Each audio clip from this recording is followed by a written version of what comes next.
Me desperté con la certeza de que algo estaba fuera de lugar. No por un ruido, ni por una pesadilla. Fue algo más sutil. Un cambio imperceptible en la quietud de la mañana. Como si la casa hubiera exhalado algo que llevaba años conteniendo. Y ahí estaba, un sobre rojo, en el buzón, perfectamente alineado. Papel grueso, costoso. Mi nombre completo escrito en tinta negra, con una caligrafía que no reconocía, pero que, de alguna manera, sentía familiar.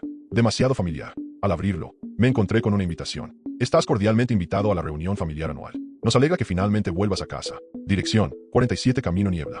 Hora, antes de las 8 de la noche. Importante, no llegues tarde. La familia se impacienta.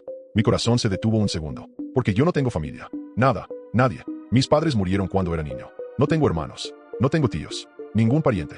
Verifiqué mis registros, mis papeles, mis recuerdos. Todo confirmaba lo que ya sabía. No hay ninguna familia que pudiera estar organizando algo así. Pero el sobre decía mi nombre. Y mi dirección exacta. No tenía como ser un error. Ese día, intenté seguir mi rutina. Pero algo en mí se había roto. Era como si la carta hubiera desbloqueado algo que estaba sellado desde hace tiempo. Como si solo verla ya me hubiese conectado con algo que no debía recordar. A las 6:23 de la tarde, ya estaba frente a esa casa. 47 Camino Niebla. Justo como decía el sobre. Una mansión antigua, enorme, con ventanas encendidas en todos los pisos. No había autos. Ningún ruido más allá de los árboles crujiendo con el viento. Pero dentro, podía ver siluetas. Siluetas moviéndose. Y una música lejana, vieja, como salida de un gramófono mal ajustado. Dudé. No por miedo, sino porque algo dentro de mí quería entrar.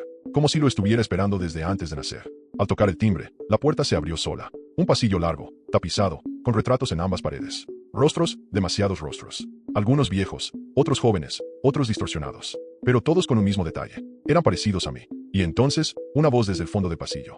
Llegó. Él también aceptó. Los pasos se acercaron. Una figura vestida de traje, alto, de piel pálida, sin cejas, con ojos profundos y labios delgados. Bienvenido de vuelta, hijo perdido. La familia te esperó muchos siglos. Antes de poder responder, sentí un hormigueo en la nuca, un mareo suave, como si mi cuerpo supiera que estaba en un lugar que no pertenece a este mundo, o a este tiempo. Avancé, pasé junto a retratos que, al mirarlos de reojo, cambiaban de expresión. Al llegar al salón principal, vi a decenas, no, centenas, de personas. Todos sentados en silencio. Todos me observaron al mismo tiempo. Y no había duda. Eran yo, versiones de mí mismo. Algunas idénticas, otras, más envejecidas. Algunas con cicatrices, otras con ojos huecos, una sin boca, una sin sombra. Uno de ellos, con una barba gris y mirada cálida, se acercó y me abrazó. Fui voz en la línea 142. Fui quien eligió quedarse, y gracias a eso, esta reunión pudo celebrarse de nuevo. No entendía nada, pero tampoco podía hablar. Era como si el lenguaje se volviera inútil frente a lo que estaba viendo. Y cada uno, al verme, sonreía. Como si yo fuera una pieza más en una maquinaria que no comprendía, pero que ya había empezado a moverse. Nos sentamos todos, en una mesa imposible, kilómetros de largo. Sin techo, sin cielo, solo niebla encima, y estrellas que no eran de este universo. Comenzaron a hablar entre ellos. Cada uno contaba una historia, una vida distinta, un destino fallido, un crimen, una salvación, una traición, y todos, de una forma u otra, habían sido yo. Y me di cuenta de que yo también tenía que contar la mía. Pero, no la recordaba, no por completo. Y así comenzó. 20 horas, de relatos, de recuerdos que no eran míos, pero que empezaban a serlo.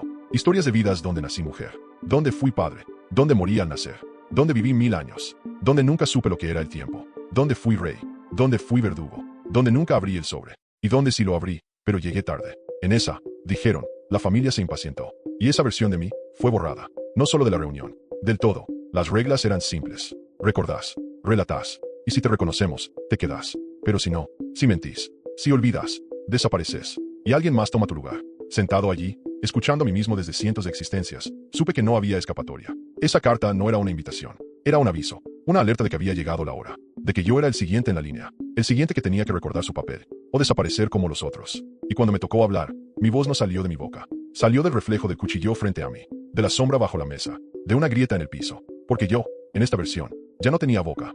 La voz que salió de la grieta no era mía, tenía mi tono, mi ritmo, pero no mi intención. Fue como escuchar una versión vieja de una grabación que nunca hice. Y al momento de hablar, todos los otros yo guardaron silencio. No por respeto, por miedo. Vi sus ojos moverse, no hacia mí, hacia algo detrás de mí. Y cuando giré, vi lo que estaba sentado en el extremo de la mesa. No tenía rostro, tampoco forma clara, solo silueta, sombras densas que vibraban como si respiraran. Y cuando habló, no usó voz, usó recuerdos. Imágenes invadieron mi mente, cosas que nunca viví, pero que recordé con dolor.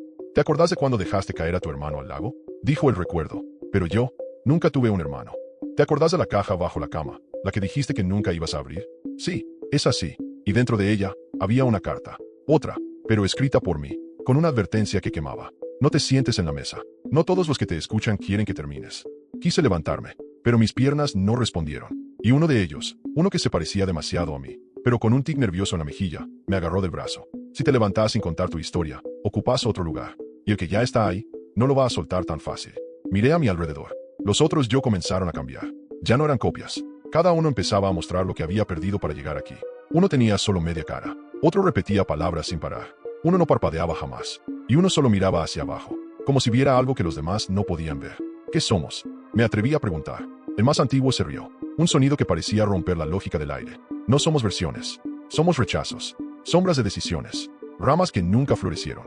Y cada vez que alguien elige, uno de nosotros se forma. La carta llega, y alguien más recuerda lo que no debe. Y el que no tiene rostro, todos callaron, hasta que la sombra habló, dentro de mi mente. Yo no soy uno, soy todos. La suma, el hambre de las versiones que se apagan.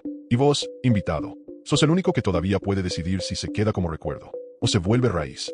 Las luces de la sala se apagaron, pero la mesa seguía iluminada por algo que no tenía fuente, como si el tiempo mismo nos mirara desde el techo. Y entonces empezaron a desaparecer, uno a uno, sin ruido, sin gritos. Solo quedaba su silla vacía, y una nueva silueta formándose al fondo. Una versión mía que aún no había nacido, pero que ya estaba aquí, esperando su turno. Quise correr, pero no había puertas, ni pasillos, solo la mesa, y un nuevo sobre frente a mí, rojo, sellado, con una sola línea en la parte posterior.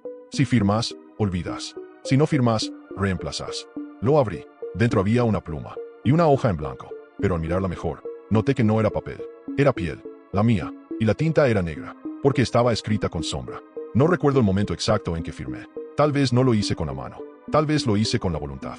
Solo sé que cuando abrí los ojos otra vez, ya no estaba sentado en la mesa. Ahora yo era la mesa. No como madera o estructura, sino como núcleo, como aquello que sostiene la reunión. El recuerdo que la familia nunca deja morir. Mis pensamientos ya no eran solo míos. Eran compartidos, desordenados, vibrantes. Como si cientos de voces hablaran dentro de mí, y todas fueran una misma nota desafinada. Ahora lo entendía. La carta roja no llega por azar. Llega cuando alguien, en cualquier universo, se pregunta, ¿y si hubiera elegido distinto? Ese pensamiento es el disparador. La invitación no es enviada, es provocada. Y yo, ahora era quien las provocaba. Mi cuerpo ya no tenía forma, pero mi conciencia sí tenía dirección. Una tarea, encontrar a quienes dudan, y mostrarles la posibilidad, para que firmen, o para que ocupen un lugar. Vi el mundo como una red. Millones de hilos, cada uno una decisión, cada ramificación, una vida posible, y en cada nodo, una versión de mí, o de alguien como yo, porque ahora entendía que no todos los invitados eran yo. Muchos lo parecían, pero detrás de sus ojos, había otra cosa, copias de otros, disfrazadas de nosotros, parásitos de líneas rotas, versiones que no debieron existir, y era mi tarea identificarlas, reunirlas, clasificarlas, y llevarlas a la nueva mesa, una más grande, una que se construía a partir de lo que yo pensaba. Cada pensamiento formaba una pata, cada recuerdo perdido, una silla, cada decisión no tomada, una vela sobre ella.